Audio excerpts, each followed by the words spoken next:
Okay, well, I think we should get started because it is 5 o'clock and we want to respect all of your time. So welcome. Thank you so much for joining us. Congratulations on your decision to make Aliyah or to seriously consider making Aliyah wherever you're at in the process. My name is Mara Strom. I am the author and founder of the blog Kosher on a Budget. My name is Lara Itzhaki. I'm the co-founder of Aliyah Advisors. We're here to help you with your Aliyah every step of the way, to bring you to Israel, make it as smooth as possible, and be your go-to for every question, every problem, anything that arises.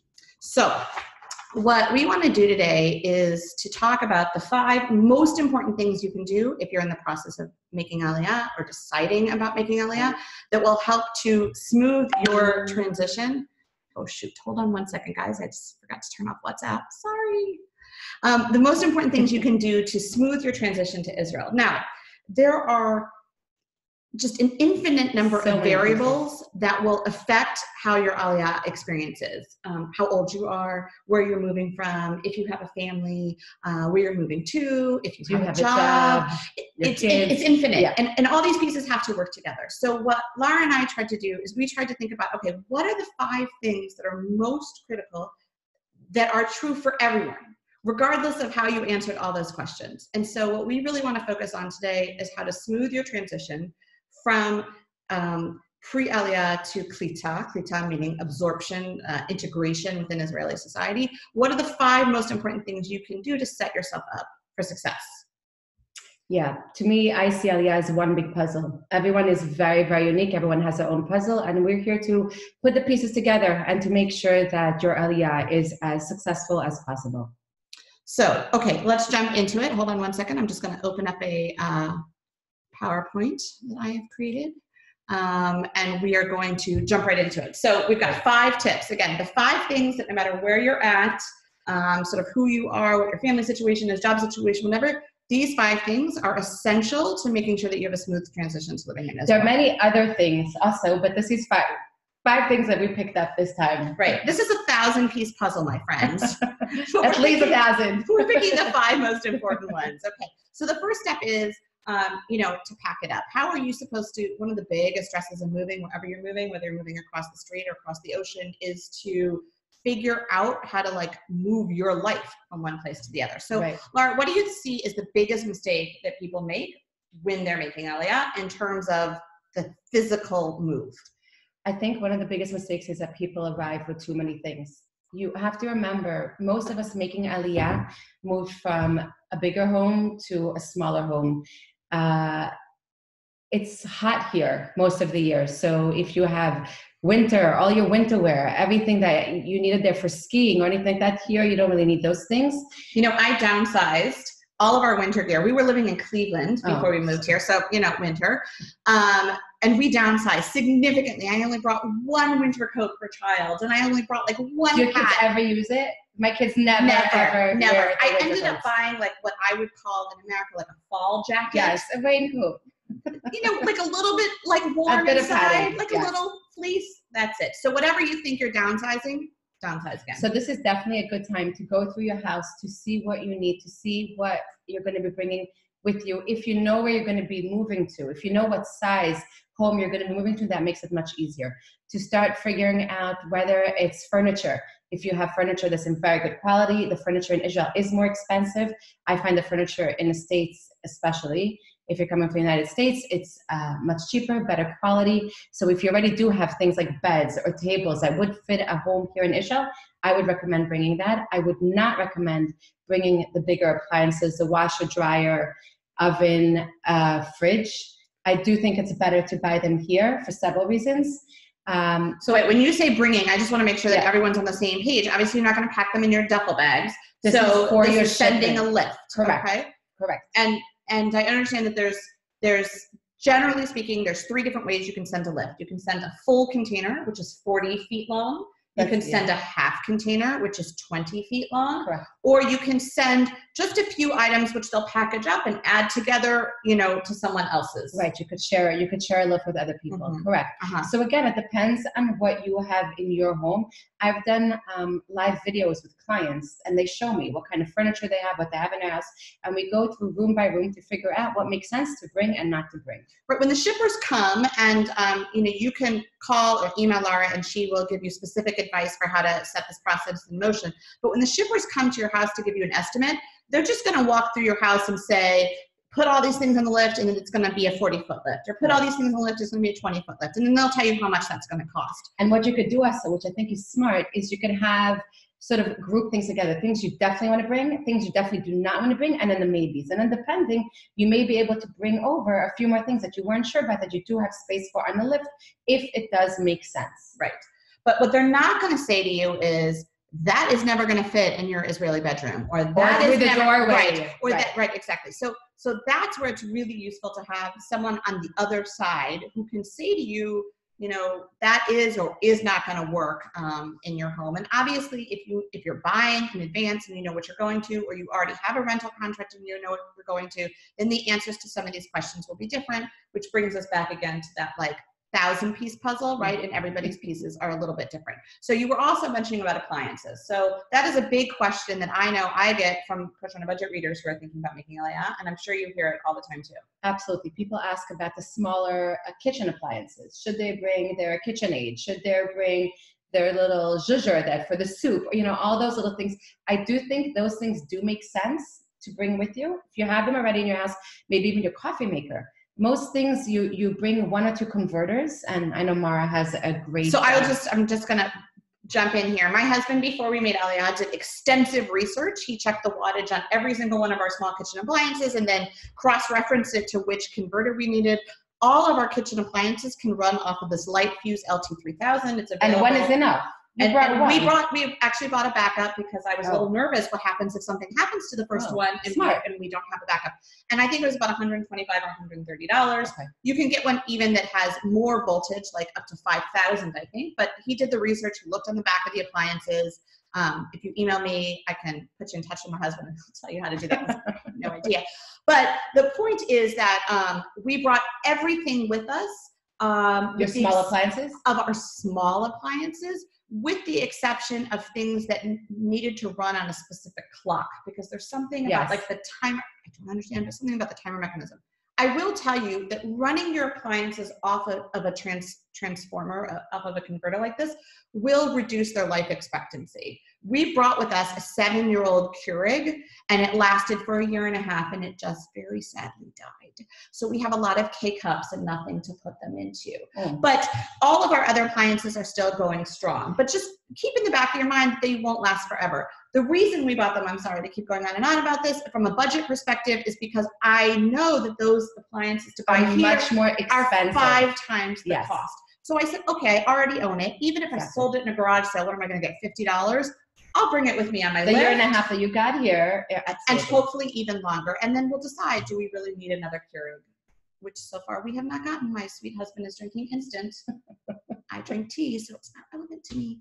But anyway, this is definitely a converter that I recommend. It's been great for us. Now, in terms of the bigger appliances, like the refrigerator, oven, I don't know. Washer, dryer. Yes. What about those? Definitely, I recommend Nefesh, but Nefesh recommends to buy them here in Israel. As we mentioned before, the sizes of doorways here are different. So suddenly you're bringing in your oven and maybe it doesn't fit through the doorway. I mean, yes. Also, the space to put the oven in your kitchen is different. If you're building a kitchen, I suppose you could build a kitchen with room for an American oven. But I like to call my oven here my Easy Bake Oven. I mean, it is a lot smaller. A lot smaller. Than what you're used to. Although the ovens today here in Israel, they do have bigger sizes. They have started making larger size ovens. But you have to have the space in your kitchen. Right. You have and if you're renting. Right. Most of the kitchens here do not have space for an American size oven or a washer dryer for that. Plus the other disadvantage of getting those is like repairs. How do you deal with that? Repairs are an issue if you bring something from overseas. They're more expensive, hard to find the parts. You may not have a warranty. Whereas if you're buying here from a store that is giving you the warranty, is if you need any of the parts, you can go to them. I definitely believe that the bigger appliances, buy here. When we moved here, Lara helped us get in contact with someone who sells appliances, actually, and she could do the same thing for you. And we actually got an amazing deal on our washer dryer. We actually have a washer dryer that is one machine. It washes and it dries. Very, very cool. And it has the same capacity as an American washer dryer, which was very important to me. And you're happy with it, right? Yes. You had a few glitches, we had some glitches at the beginning, and then eventually LG, I think it's LG, maybe it's Samsung. I don't remember. Yeah. Anyway, I think it's LG. Anyway, the company eventually recognized that they had sold us, unfortunately, a lemon, and then they brought us a new one. And since we've had the new one for a year, and it's been amazing. Yes, we just don't have the room in our house for two different machines. So here they stack them. They stack them on top of each other, which helps with the space. Right. But we had we had a weird laundry room. It wasn't going to work. But the point is that I really wanted something that was like the American size. I wanted to be able to throw a week's worth of laundry in there. And America, just like we said, the ovens are smaller. So oftentimes the washer dryers in Europe and in Israel are much smaller. And my washer dryer much smaller. Yeah. With 5 kids, I manage. She is a tzedekah. No. I, on the other hand, did not want to manage with that. Okay, let's move on to the next tip so that we don't get stuck here. Learning the lingo. What are the things that you can do even before you come to help you and your children to learn Hebrew? So I think the language is probably the number one factor in a successful Aliyah. Being able to come to this country and to speak the language. Not fluently, just at all. Right, to go into a store and to be comfortable. To have the basic words, going to the gas station, the supermarket, the teachers in schools. So there are a few different things you can do. You can go to Rosetta Stone. That's paid. That's not free, correct. But you can also go to Duolingo, which is an app, which is a free app. Yes. And you can learn tons and tons of different languages, but you can also learn Hebrew. Yes. Many of our clients use Duolingo and are very happy with them. Okay. Absolutely. What else? Ulpan La'inyan, which is a private ulpan in this country, which I will explain a little bit about. They are now subsidized by the government. So when you make Aliyah, you can actually go to this ulpan. They also have Skype classes before you make Aliyah. So you can Ulpan La'inyan. Ulpan La'inyan. It's ulpan.com. You can contact them. Let me know if somebody's not getting back to you, but they are very, very amazing. I like the way they teach. I like the idea of learning before you get it. And is that good for kids or for adults? Or both? Right now they only do for adults. I've asked them to do for kids. Hopefully they'll build into that as well. So what can you do for your kids to help them get ready with their Hebrew? So it's funny. I remember when we lived in the States and the kids were learning Hebrew. I would go into people's houses and you'd see on the cabinets or anything in the house, they would say, words in Hebrew and in English, the closets and the windows and the TVs. So it'd say like a little sticker. It would say the word in English and it would say the word in Hebrew. I think another thing you can do is stream shows in Hebrew. So let's say your kid is watching Dora. They can watch Dora in Hebrew. And they just start getting used to hearing the language more and more. Mm-hmm. They're not going to be speaking fluently from this, but it's definitely going to get them more used to it. Mm-hmm. Music is an amazing thing. Mm-hmm. Anything that is enjoyable, they don't feel like it's actually a classroom. Mm-hmm. But teaching, as we talked about, there's galgalats. They have beautiful songs in Hebrew. There's lots of English songs. But I think the more you listen to talk radio, just immerse yourself in the language, even if you don't understand everything. Right. The more your kids, the more all of you are going to hear Hebrew before you arrive here, the more natural it'll feel to you once you get here. I will tell you also, like, if you have school-age children, if you have children, and if they are school-age children, and if they are in a Jewish school of some sort, I know that sort of when we were in that situation, we thought, oh, well, our kids, they're going to have pretty good Hebrew. No. One family, they came from California. What an amazing schooling. The kids just did beautifully. Most of the kids that arrive, they can read and they can write, but they don't understand what they're reading and writing. Correct. I have a child in elementary school, and her teacher said to me, I don't understand what the problem is. She reads beautifully. And I said, yes, she does. No idea. Check to see if she understands what the words mean. So, it's amazing that they come with the ability to read and write, especially because it's a different language that's already, a different alphabet, that's already a step in the right direction. But there is still a gap to close. If you're able to read even easy books in Hebrew, if you know how to read and you can read to your kids, anything and everything that can be made fun for the kids before they come in Hebrew will help them. Yes. Okay, so now you've done everything you can and you get here and you're like, oh goodness, I just went to the bank and I did not understand a single word that the teller said to me. Now what? How do you deal with Hebrew once you get here? So when you come here as an Oleh Chadash, you have a right to an ulpan. Ulpan, there are 2 different kinds of ulpanim. There is a basic ulpan, which is 5 days a week, 5 hours a day. It's in your municipality, depending on where you live, that's where you sign up for it. It's a free right that you get when you make Aliyah. It is very intense, but many people feel like it's very, very useful. Over the last few years, I think it started in 2016 or 2017, the government understood that they needed something different. People that learn differently. So today, what the government does is they subsidize a few of these private ulpanim. As I said, Ulpan Lanyan is one of those. They're amazing. It's less intense. It's much smaller groups. They learn more conversational Hebrew. Mm-hmm. The difference is you pay out of pocket 7,500 shekel for the Ulpan. Which is roughly $2,000. Yes. And then as long as you go to 80% of their classes and take the test at the end of the Ulpan, doesn't matter what you get on the test, then you get the money back, and you actually get it back in 3 installments. The first day that you start Ulpan, you get the first third. The middle of the Ulpan, you get the second part. And at the end, you get the last part. So you don't actually pay for it in the end, but you do have to have the cash to lay out at the beginning. Correct. And I recommend you can actually do both of them. Oh, how does that work? It works so it depends where you are, but you have 18 months within to take both of them. Okay. And they're each about 5 months. I would recommend starting with the intense one. I'm going to close the blind. Keep talking. Yes. I recommend starting with the intense one. That usually starts right after the Chagim or even before the Chagim, whereas the Ulpan Lanyan sometimes takes a bit more time. Sorry, the blinds are a bit noisy.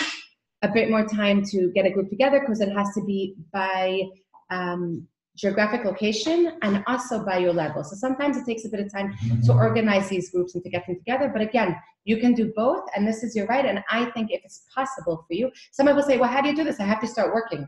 How does this make sense? So the Ulpan Lanyan does have classes at night.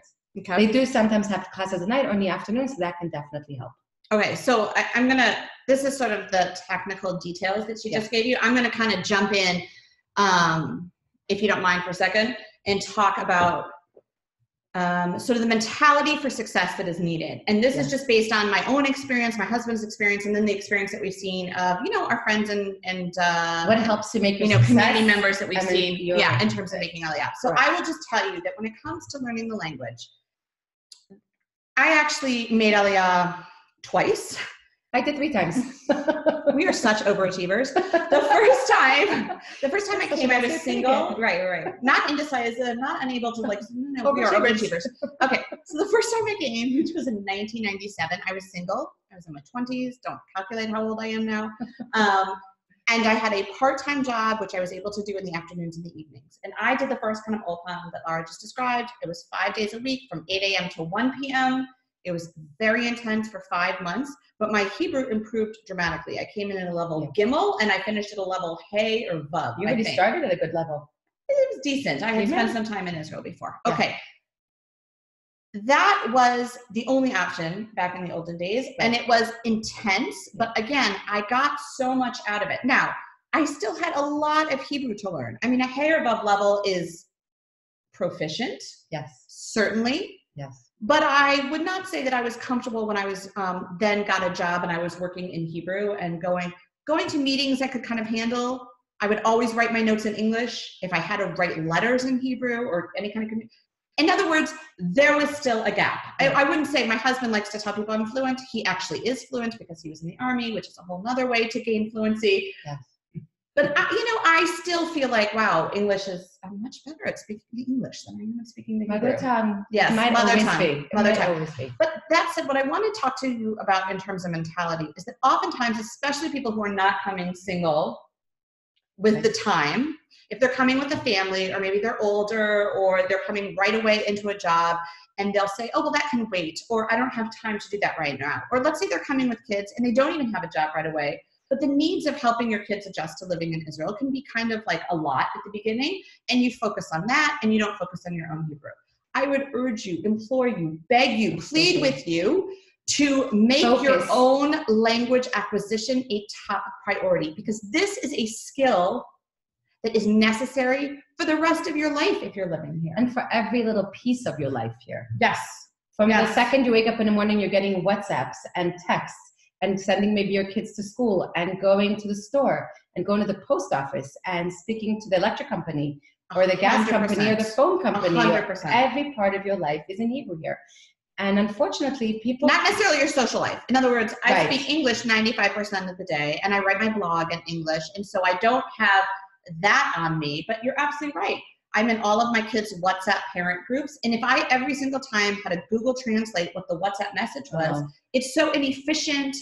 I just think that the more you invest in your Hebrew, even though it's so hard at the beginning, and oh my gosh, who has 5 hours a day, and you've got so much else going on, if you can just force yourself to really make that a top priority, Right. I think you will be happier and more efficient and more successful as an Ola.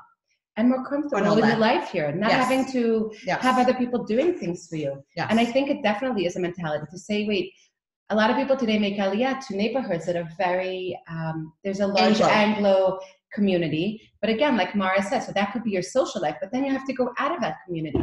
And I think it's very empowering to have the language skills yourself.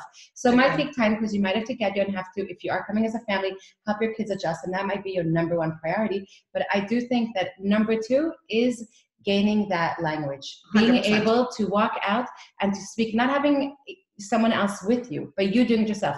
It might take 6 months, it might take a year, it might take a few years. Right. It's and by the way, process. so I've been here for a year and a half, and as I said, I made Aliyah another time when I was here for 9 years, and still I force myself every time. You know, one of the things that I do is I help my kids study for their tests.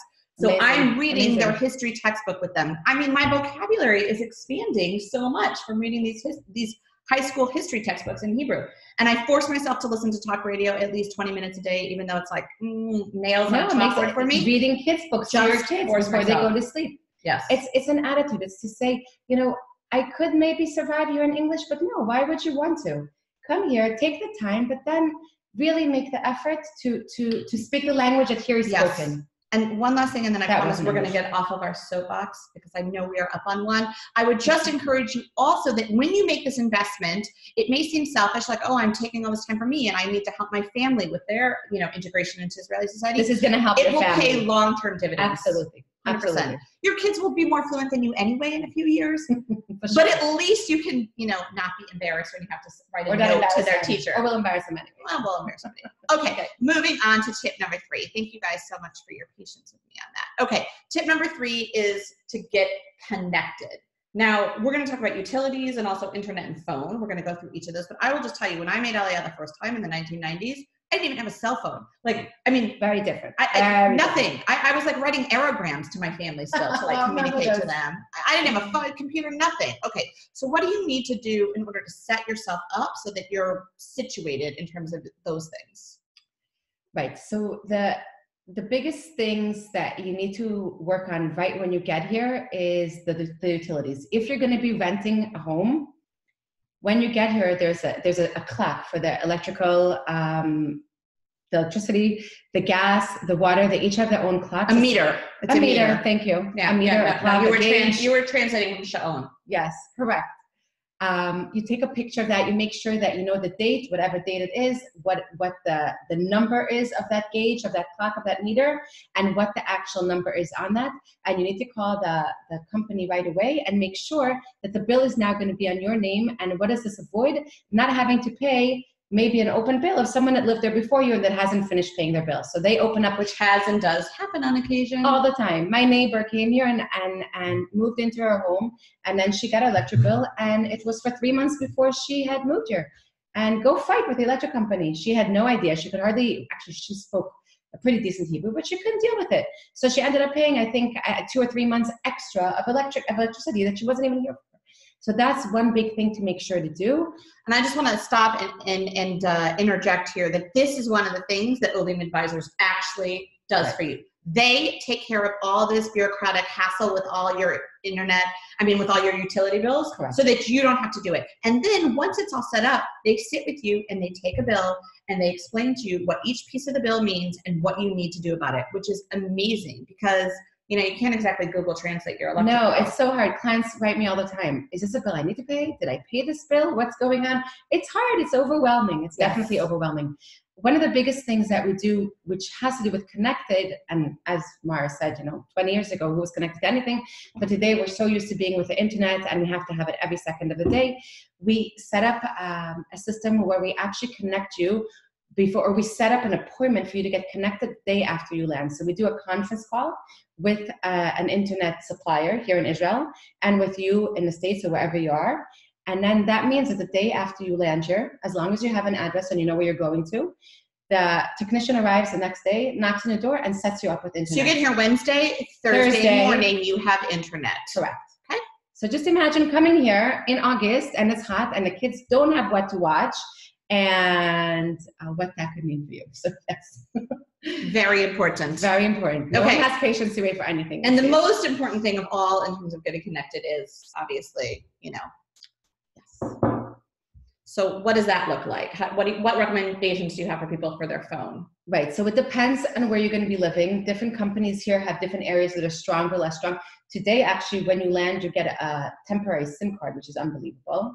Wow. Yes, this is something relatively new. You get a SIM card for a few days or a few weeks, I think. So you are connected the second you get here. Correct. People land today and they're connected right away. Amazing. And then within a few weeks, you go to one of the larger companies. We can discuss where you live and what's a good connection for you, what the prices are, what you're looking for, what your needs are. Do you need a US number? Do you need, data, how much data, all these different pieces of information. And then we help you organize that as well. I will just tell you from the kosher on a budget perspective that your internet and your phone, well, lots of things in Israel are more expensive than you're used to them being in the States. One of the things that is significantly less expensive is your internet and your phone. Oh. And we're paying so little. It's like ridiculous. We have now 5 SIMs, 5 phone lines, and we're paying less for those. With 3 of them have unlimited data, and 2 of them have 50 gigs of data. There's a lot of competition. And we're paying a third for those 5 lines of what we were paying in America for 2 lines. Right. Okay. It's so much less expensive. So that is one really nice little bonus when you get here. Yes. Right. Okay. Let us jump into tip number 3, which has to do with easing the bureaucracy. So I think one of the biggest challenges for new immigrants to any country, and definitely to Israel, is to deal with the bureaucracy. Correct. So what do you think is the biggest bureaucratic challenge for Olim? Where do we start? I think firstly, it really has a bad reputation. I think people come here and are sure that it's going to be a terrible experience. We walk them through this whole process. We make the appointments for them. We go with them. What are those appointments? Like, what do they need to do when they get here? Right. So they get a list of what they need to do, and it's very nice on paper. But when you actually get here and have to start dealing with it, where do you call? What do you call? So, and by the way, you have to talk to them in Hebrew. Right. Only in Hebrew, maybe Russian, but usually not English, especially when you're making appointments. So you have to make appointments in the Ministry of Interior. This is the Misrad Apnim. This is where you get, when you land as a Malech Hadash, you get a temporary Teudat Zehut, an ID card. This lasts for 3 months. When the 3 months are up, you go back to the Ministry of Interior. The first Teudat Zehut you get at the airport. After the 3 months, you go to the Ministry of Interior and you get a biometric Teudat Zehut. I help you make this appointment. I go with you to the appointment. I help you pay online, make everything much easier for you. The next step, or really actually the first step, when you arrive here, you go to the Ministry of Interior. The Ministry of Interior is the office that gives every ole their sal klitah. The sal klitah is the money that the government allocates to each person making Aliyah, depending on their size, whether it's a single person, it's a family. You can see online. I can send you a link to explain to you exactly how much you know that you get. It's like a bit of a mafia. You arrive at the airport and they give you an envelope with cash. You come to this country and you get cash. And then you get really the second part of that payment from the airport, and then another 6 payments afterwards. There's also things called rent subsidy. As long as you haven't bought a home, you're eligible to get things like that. This is where you get your voucher for Ulpan. Okay. These are all the things that we go with you. We make sure that you're getting everything that you need. You're coming with the correct documents, whatever you need to bring with you, so you don't have to go a second time or a third time. So again, we make the appointments and we go with you. One of the first steps that we do, we're leaving it for last because it's a little bit more complicated, is the banks. We start out really, once you land, we go to the bank. The banks, everyone's like, oh my gosh, the Israeli banks, what are these all about? has, I think, even a scarier name than the bureaucratic offices. Yes. It's not so terrible. It is very different. You do have to pay certain fees, and a lot of times people are not used to paying in the States. There are certain things that you could do to not avoid them, but reduce them, minimize them. And they are different types of accounts. And when you become good friends with your banker, they can explain things like that to you. We do go with you to the bank. We open up the account with you. A big thing that I learned is when you set up automatic payments, you have an option. You can do an automatic payment from the bank directly, or you can do an automatic payment from your credit card. Now, if you do it from your bank directly, it charges you for each one. So let's say you're paying your electric company and your gas company and your water company directly from your bank account. Each one of those is considered its own charge, and you get charged for that, whether it's a shekel or 3 shekel or 6 shekel. And even though it's not so much money, people get very annoyed for that.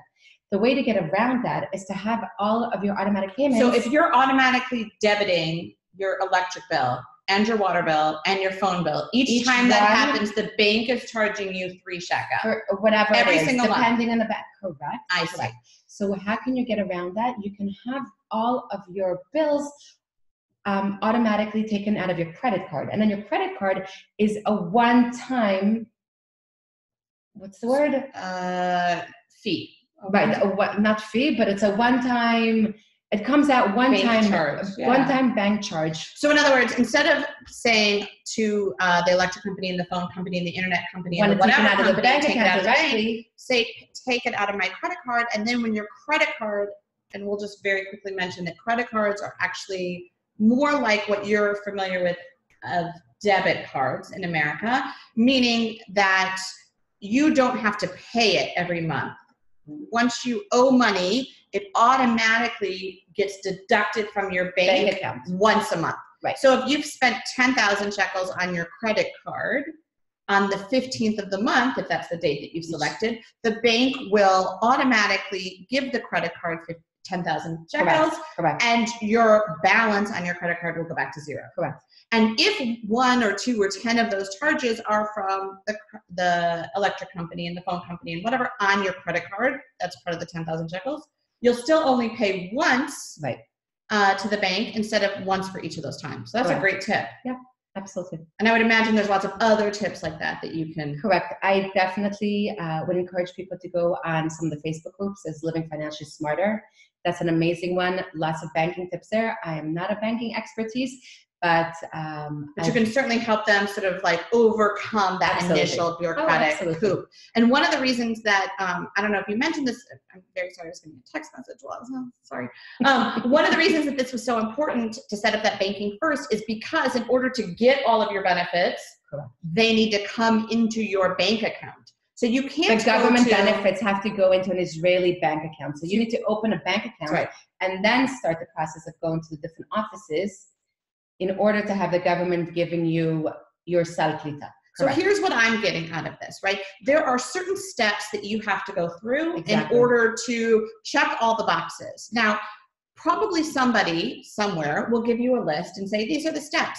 But they won't tell you that if you don't go in this very specific order and do it in this very specific way, that it will take you 10 times as long and be 100 times as frustrating. So what I love about Olim Advisors is they understand exactly the order, exactly the system that you need to go through in order to minimize the time, the stress, the worry, the frustration that you go through with each of these steps. And you have someone with you who speaks fluent Hebrew, who has done this already for tens of other, dozens and dozens of other customers, and can help you make sure that that process is as smooth as imaginable. Yeah, people come out of the bank and are like, oh, that was so great. That wasn't bad. And I'm like, yeah. That was not bad. Absolutely. I want to tell you guys one very quick story before we move on to our last tip. And again, I'm going to get a little bit up on the soapbox right here. I'm with you. Okay, so here's the deal. When I made Aliyah the first time, I used to look at things that were different than what I was used to. For example, the bank charging you, every time you breathed within 100 meters of the bank, I would say, well, that's crazy. Why are they charging me for breathing? Obviously I'm exaggerating, but that's what it felt like. I used to look at all these things primarily within the realm of bureaucracy, but not only, that were different in Israel. And I would say to myself in my brain, sometimes not even consciously, why are they doing it wrong here?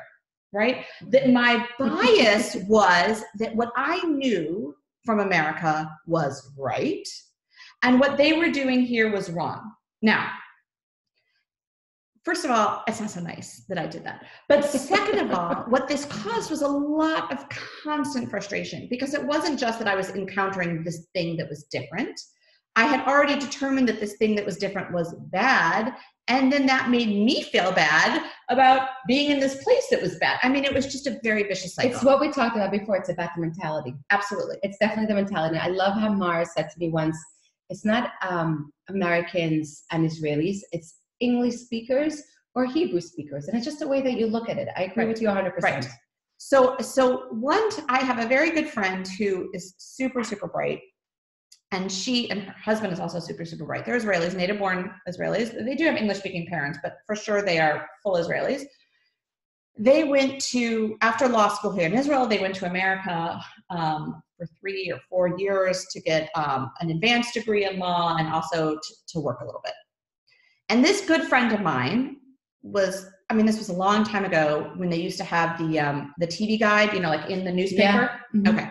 So this very good friend of mine said to me, Americans are so backwards.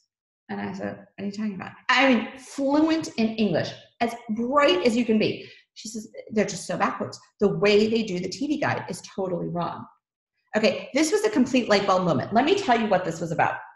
Because for years I had thought Israelis were so stupid for the way that they did the TV guide. Okay, this is how Israelis' TV guide worked. I don't know if there's even still a TV guide in the newspaper. Yeah. Probably is. Oh, anyway, the way it works in America, right, is that the TV guide is organized by time. So if it's 7 o'clock, you can look across and you can see every single program that's on at 7 o'clock. It's the same way if you look at your DVR, you know, like the map there, okay?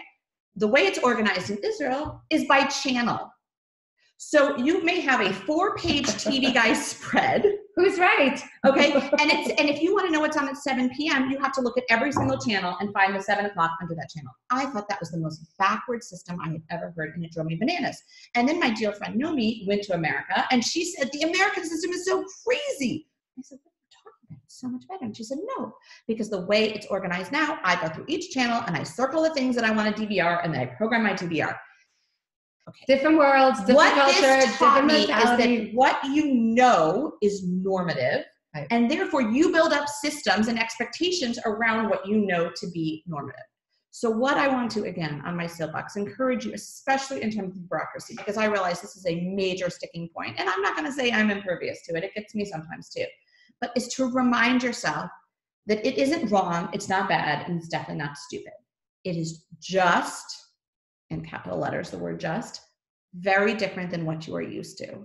And one of the things that I think is so valuable about what you're doing is you helped translate, literally and figuratively, those differences, right, so that you don't get stuck.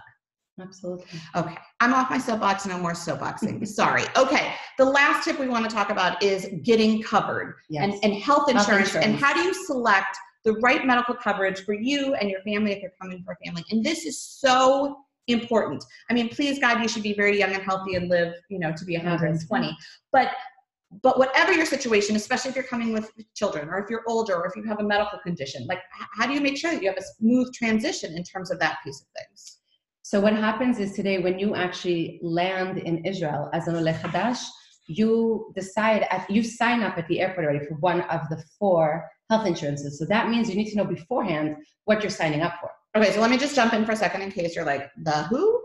So in Israel, there is, as you probably know, what we call socialized medicine, which basically means that that healthcare is a right, and everyone in the country of Israel who is a citizen is guaranteed health insurance at a basic, but not minimal, meaning just that, like, you know, it's not all these private surgeries, and if you want a nose job, you're probably going to pay for that, but like at a basic level, unless of course it's medically necessary, that everyone is guaranteed the right and the access to healthcare. Right. Okay, that's what it means. Now, the way that's translated is we pay maybe a little bit more into our taxes for to cover health insurance and also Social Security and those kinds of things. And then we all can choose from one of 4 different health insurance carriers. Correct. Which company we want to go with. But all of those companies have to provide, they're pretty according much to the same. government, Yes. the exact same basic services. Correct. One company can't be like, oh, well, I'm not going to cover maternity. You know, this is something that we get a lot in the States before there was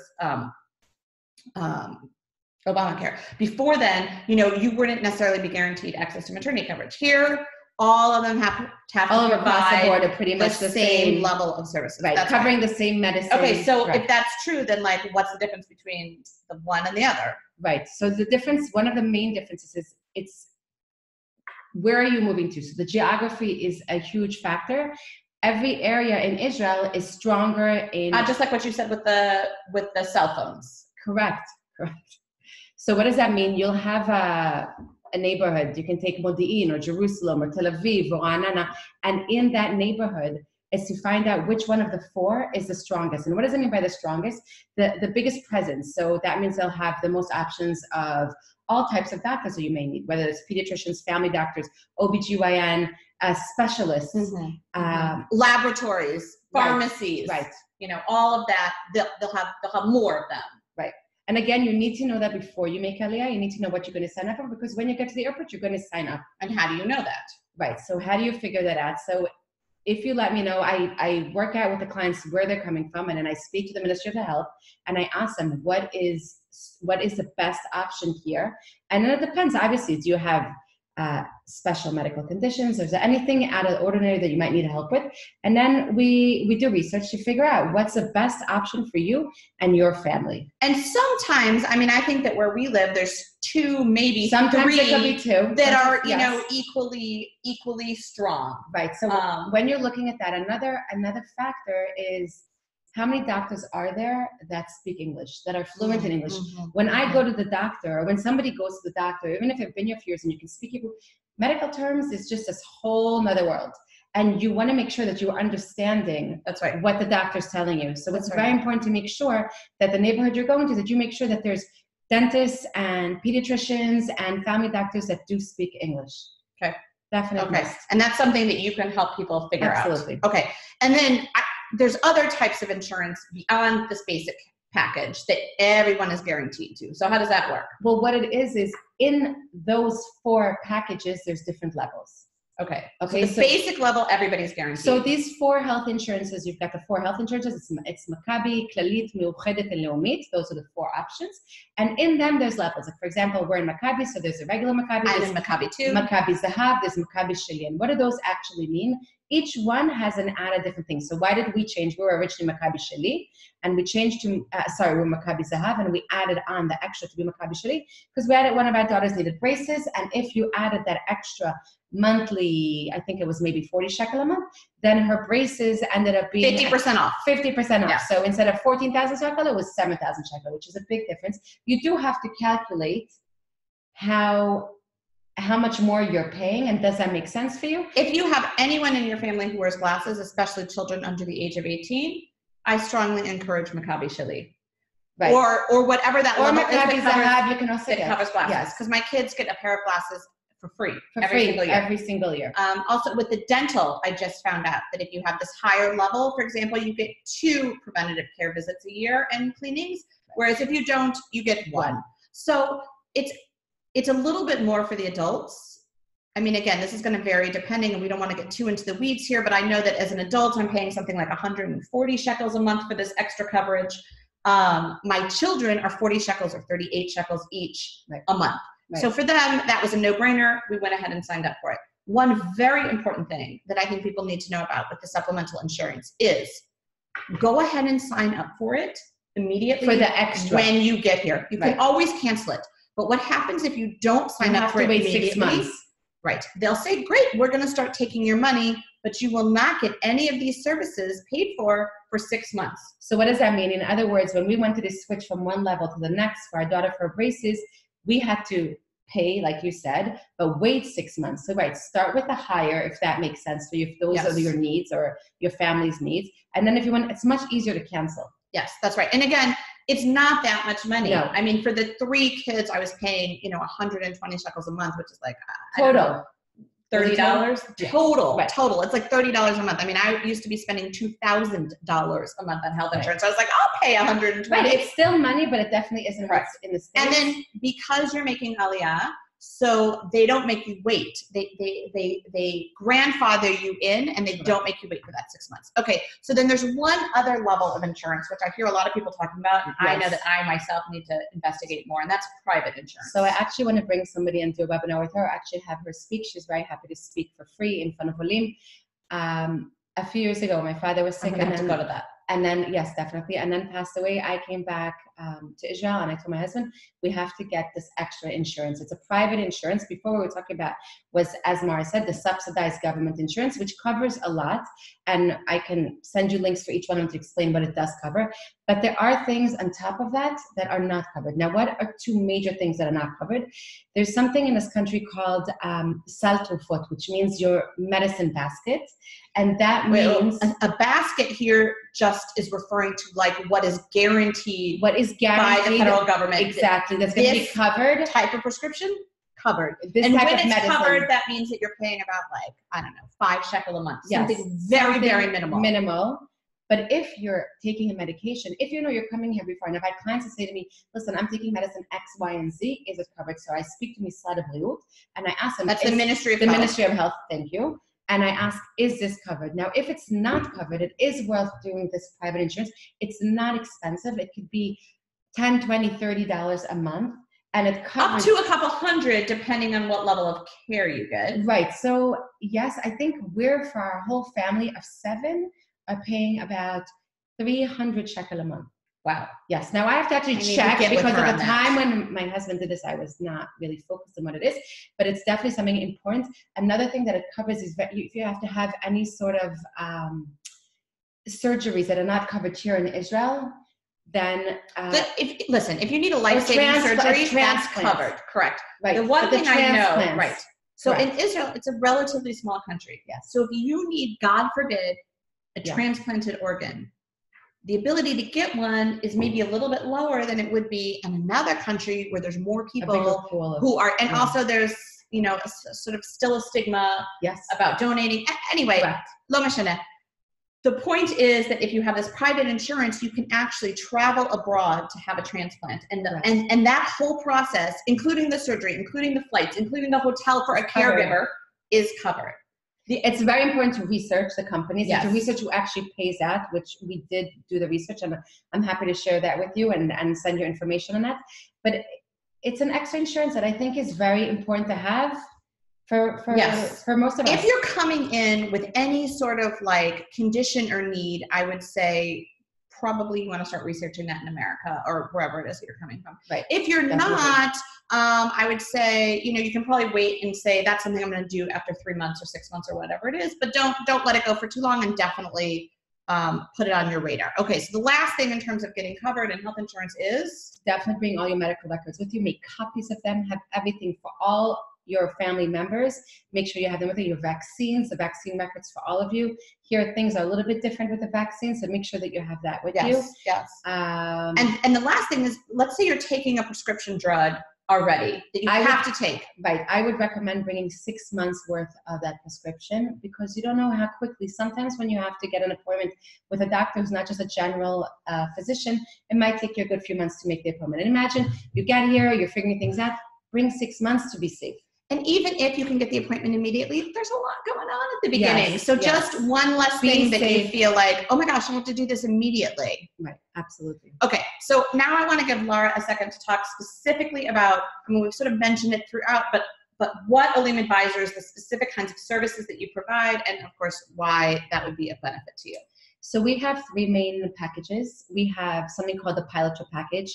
We help people when they're thinking about Aliyah and they want to come here and look at communities and look at housing, figure out how much things cost, look at the school systems if need be, look at the different municipalities, see what they have to offer. We plan this all out. We schedule it. We make appointments. We tell you where to go, who you're meeting with, make sure that there's someone that is going to be speaking English, hopefully with you.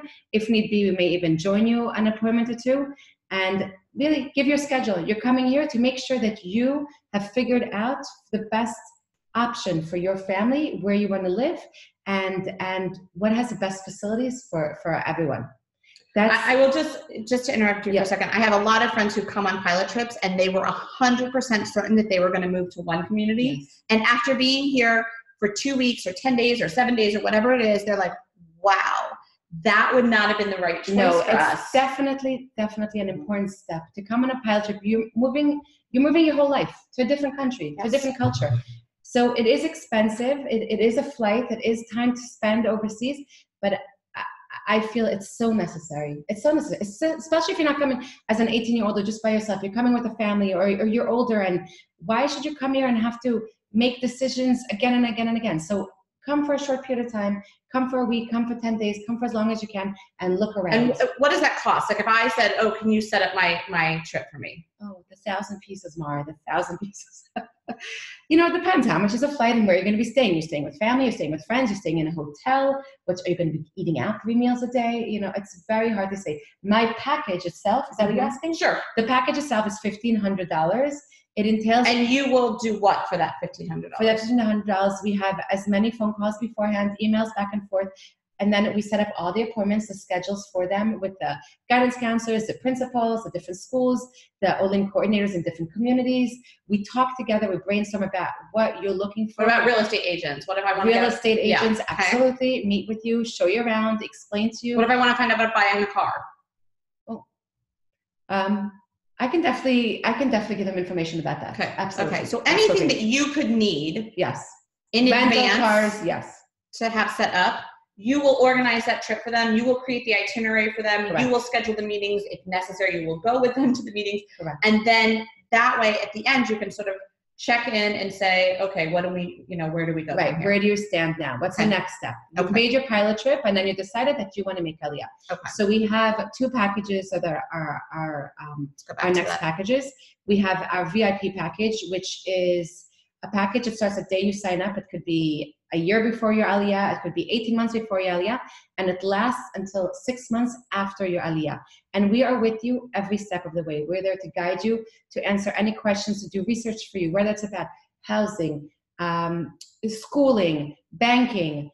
We go with you to the supermarket once we get here, going through all the processes that we mentioned, the bureaucracy, taking you through the bank, the government offices, setting up the utilities for you, the internet for you, answering every question, translating for you your bills and explaining, yes, it was paid, no, it wasn't paid, what should we do, setting up automated payments, answering every question that comes up along the way. And each family or each client has their own unique questions.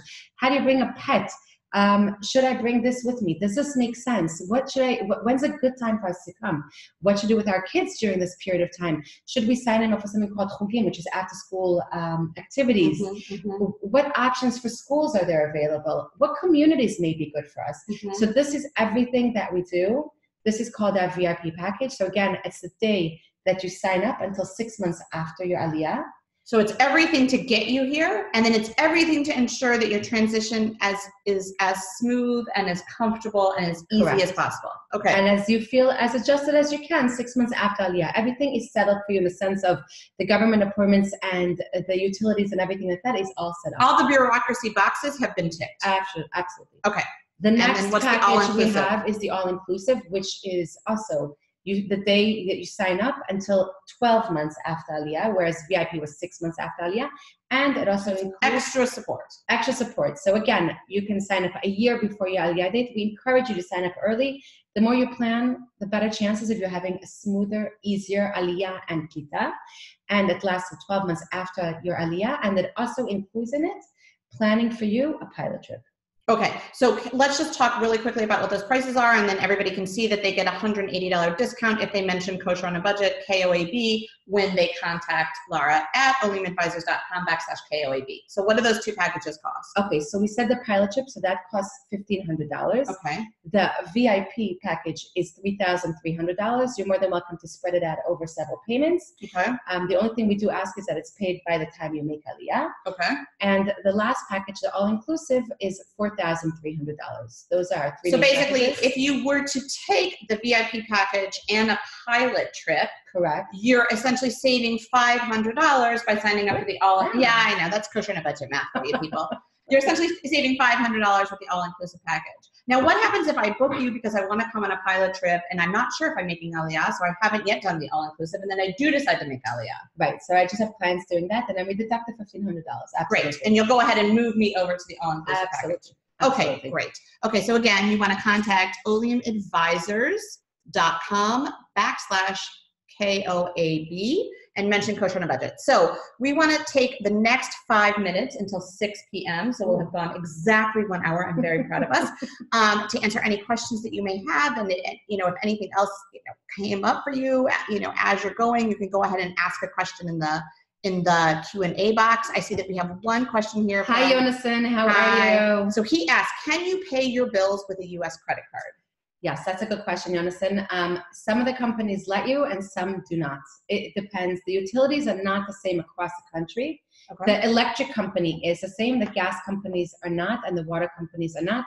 Some do, some do not. Assume they won't, but we always do try. I always do try, and sometimes it goes through, sometimes it doesn't. Okay. I know that when we were moving here, our cell phone, they let you? Could not be put on an American credit card. My experience. And I was desperate to have a phone and a SIM. I had a phone. I was desperate to have a SIM the moment I got here. And so my brother-in-law who lives here actually put it on his card for us, and then we had to switch it over. So what really happens, Jonathan, it's a good question. What really happens is I try to make the appointments for our clients the day or 2 days right after they land with the bank. So they open up a bank account and they order their Israeli credit card. So if they are utilities that cannot be paid by their US credit cards, then you get your bank card within a week to 10 days. And so the utilities will get that sorted out within the first 10 days of your being here. That's still okay. Great. Yeah. Are there any other questions? That was a great question. Yeah, definitely. Anything else we can help you with? Okay. I would like to say by a show of hands, and you can click on the raise hand at the bottom of your screen. Is anyone interested in another webinar about, about money and budgeting and how to organize yourselves in terms of your personal finance for your Aliyah? Both, okay, good. I'm seeing some yeses. Thank you very much, you guys. Okay, people ask me this all the time. How much money do I need? Yes. To get through a month. What is the lift cost? What are the costs going to be? What happens when I get there? What are my monthly costs going to be like? How do I budget, in advance for what it's going to be like? What if I'm not going to have a job right away? How much money do I need, just sitting in savings in order to cover it? All those kinds of things. Would that be helpful to some people here? Looks like it would be. Okay, and I will tell you also that we personally, because I think Israel gets a bad reputation sort of being like so expensive and you can't afford to make Aliyah, right? I hear that a lot. Right. I will tell you, because I'm sort of a budgeting obsessive human, that, and I know to the dollar what we were spending in America and to the dollar what we're spending in Israel. And I will tell you that even though our rent here is twice what our mortgage was in America, twice. Wow. And even though our car insurance is 3 times what our car insurance was in America. So and our gas, even though it costs me $100 every time I put gas in my car. Gas is a fortune. It's double. I think it's exactly even double. Though all of that is true. No, it's more than double. It's like 2.5 times. Wow. Anyway, even though all of that is true, I will tell you that I spend $2,000 less a month living in Israel than I did living in America. And do you feel like you have the same quality of life? Yes. You do? Yes. Okay. Yes. Amazing. I have not, and in fact, we do a lot more activities for the kids. We do a lot more sort of like, they're not really staycation. I mean, we're sleeping at home, but we're driving 2-3 hours to go on little like Tilim on hikes and trips and things with the kids. We spend a lot more on eating out than we did in America because, I mean, if anyone here is from Cleveland, no offense, but the restaurants in Israel are a lot better than the restaurants were in Cleveland. So we actually do more things in a lot of ways. Why are we spending $2,000 a month less, even though our mortgage is double, even though we're doing more things, even though our gas is 2.5 times? Why? Because I am not paying tuition. I am not paying tuition. Just let that sink in for a minute. And my health tuition. There is tuition. It's so minor. Okay, I agree, but just so that you know that you do pay, you're right. It could be $100 or $200 a month, depends if the kids are in high school. No, I just want some people say, I have a child in private school in Israel. Okay. And we went to the meeting. I mean, listen, if you're not bringing your kids out of a Jewish day school, this is probably going to be like no big deal. But if you're bringing your kids out of a Jewish day school where you're like, dying with those tuition payments, the first time we went to the meeting and I said, okay, like how much does it cost here? And they said 6,250 shekel, which is, I don't know, about like 17. Is this for high school? This is high school. Okay. For about $1,700. Okay. Maybe $1,600. For the year. And I said, is that like a month or a semester? They're like, no, for the year. I was like, okay. This is high school. This is high school. Yes. Okay. Elementary school, you pay 1,000 shekel for the year. Right. Or 1,500 shekel for the year. Correct. So this was high school. I was paying, and it's private. It's not even public. Okay. It's private. And on top of that, he goes extra time because it's like a private school. So he's in school until 6 o'clock every day. In America, I was going to be paying like, and this is in Cleveland where it's cheaper, I was going to be paying $28,000 a year. For one kid? For one kid. Yeah. So this is why I'm spending so much less. And also the other main reason I'm spending so much less, and then we're going to get off this because I see that people do want to talk about budgeting, and we'll set up another webinar to talk about this sometime, maybe like after Pesach. After Pesach. After the Chagim, after Pesach. So the other reason we're spending so much less is because of our health insurance. Because my husband and I were self-employed and we did not have health insurance provided as a benefit from our employer, we were spending $2,000 a month just on our premium. Wow. So I didn't have that. I did have, my employers did pay for my, it's a big difference. Schooling, absolutely. Okay, we've got a couple more questions. Is it possible to live for some time, let's say 6 to 12 months before making Aliyah, and does this cancel out the benefits? Is it possible to live for some time? Could you come to Israel for like 6 months, not as an oleh, as like a tayar, as a tourist? Sure. Do you lose your benefits if you're doing that and you haven't changed your status? No, you would not lose your benefits. It does become, the gray area in the bureaucracy in Israel is when things become a bit complicated. You can email me this question directly and I can speak to the Ministry of Absorption and ask what actually would happen and what's the smartest thing to do. But no, my husband made Aliyah it depends from on Israel. What status you come. It depends on what status you come. So it's important that you give me all the information and then I can check it for you and see. So how do they email you? What's your email address? It's on my website. It's Lara Itzhaki, Itzhaki @olimadvisors.com. It's on my website as well. Email me directly. Give me all the information. I'm going to type in your address so that everybody can see it. LITZHAKI @olimadvisors.com. Email me. Give me the exact question, and I'll research it for you. No problem. Okay, great. So Karen is asking us, interested in Aliyah for older people in our 60s. Is there a webinar for that? You actually have quite a number of retirees that are your clients. This year, a lot of retirees are signing up. We can definitely think about that. Absolutely. And again, please email me. I'm happy to call you. Right. So a lot of this stuff still applies. Learning Hebrew, your health insurance, your utilities. Where do you want to move to? And the question of how much would it cost you? But you can definitely email me directly. Ask me questions. I can call you. I'm happy to speak to you and hear exactly what your plans are. And we can go from there. And as someone who has at least, one, maybe two, slightly older than I am, parents are thinking about moving here, that would be excellent. Let's talk about, what are the specific questions and needs that someone who's maybe retiree or older would have about I find my retiree clients are having the best time. The best time. They come here with their pensions and they don't have to worry about schooling, and they rent a home either by the beach or they're going to classes and they're doing tulim all over the country and they're meeting fascinating people and they're eating out and they are really enjoying their life. Amazing. Much less stressful in some ways. I mean, just in general, not having little kids at home is much less stressful. Okay. And then let's see here. The last question we have is, what age is high school in Israel go up through? It's 9th grade through 12th grade. So it's the same as it's basically 18. I mean, it depends on how old you are, when you go in. If you have any questions about high school age kids, please email me. I'll be happy to speak to you about it. Okay. And in general, there is the draft here, which in general is at age 18. So that's Army draft. Right. So it's the Army draft. Definitely a lot that we need to talk about. So if you have high school age kids, contact me and I'm happy to call you and answer any questions you may have. Okay, this was great. Thank you guys so much for being here. We are going to send out a link so that you can rewatch this which I know will be so riveting. You'll have to pop some popcorn for it. And you can rewatch this anytime. And please do contact Lara. And if you decide to hire Olim advisors to help you, whether it's with a pilot trip or if you've already decided and you want, you know, they're either VIP or all-inclusive package, please mention Kosher on a Budget because you are going to save $180. Absolutely. And please share it with your friends, anyone that you know that's thinking about Aliyah. We would be happy to help them as well. Thank you guys so much. Have a great night.